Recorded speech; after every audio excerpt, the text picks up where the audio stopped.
Hey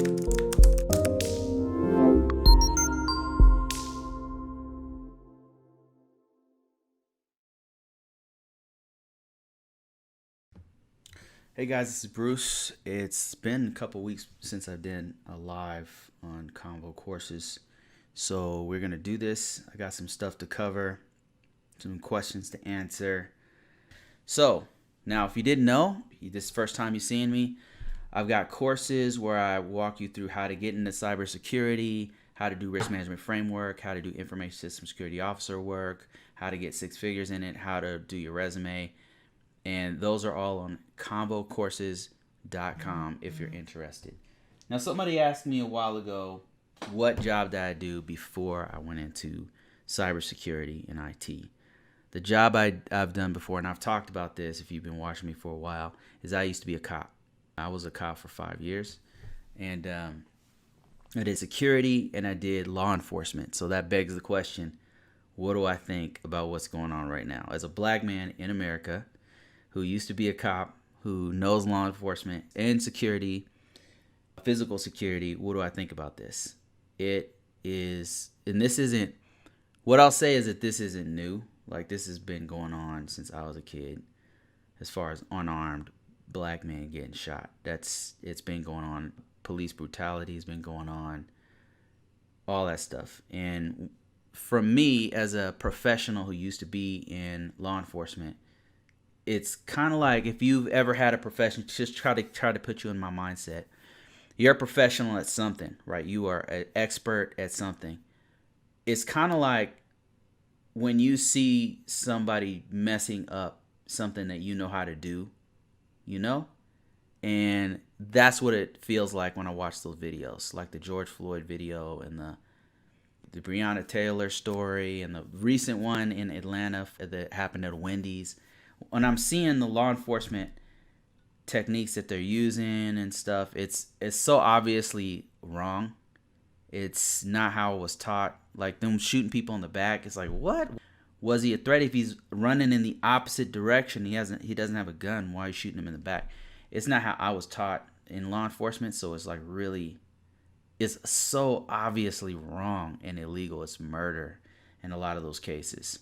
Not all. In most of the cases, I would say that I've seen, the ones that go international and stuff, those ones are, when I look at it, I'm like, what are they doing? You know, I'm like, and then what's worse is that the police department will back up these wrong, terrible behavior. They'll back it up. Nothing happens to the offending officer. And I'm like, man, what is happening? I don't know how to explain what is going on. All I could say is it's just like the chief master sergeant I think the sergeant major of the army said. He said, we have a racial problem in this country, and I think that maybe that's it. You know, some of the police officers, people who are given a badge and a gun, should not have been given a badge and a gun, that's for sure. But also it's the policies, the policing, how their behavior doesn't make any sense. You know, we were taught use of force and a lot. And so the way that they escalate all the way to lethal force, it just doesn't make any sense. The only thing I can say is maybe these guys had a bias, or they're racist against black men in particular.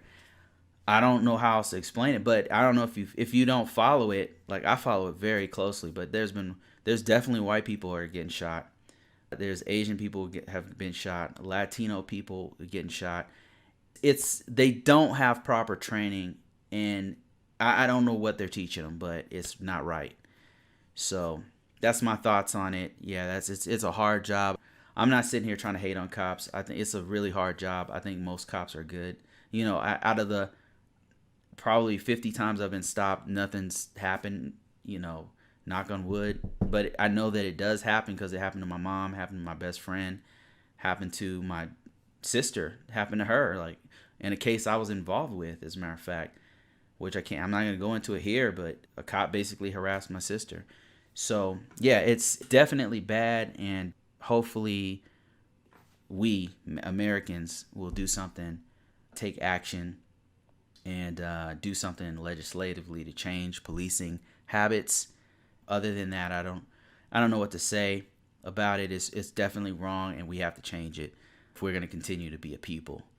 Somebody says a black woman looking to move south for opportunities. It's definitely getting even scarier to consider moving to the States. Yeah, it is.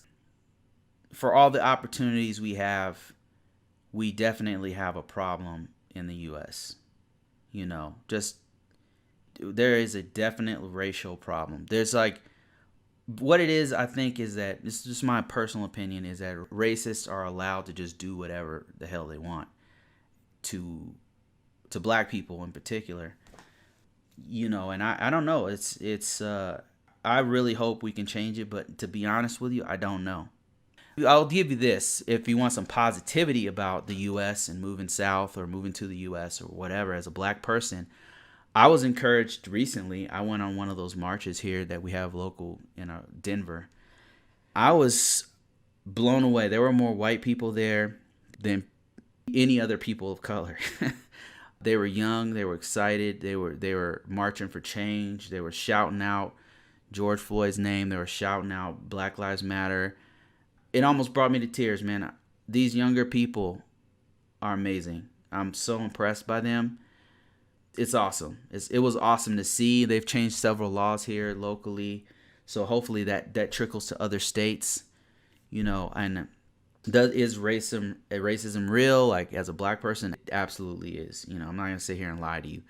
Are there still great things in the U.S.? Absolutely, absolutely, it's great things. But one of the bad things in the U.S. is definitely the racial component. How they just kind of allow these racist people to do whatever the hell they want.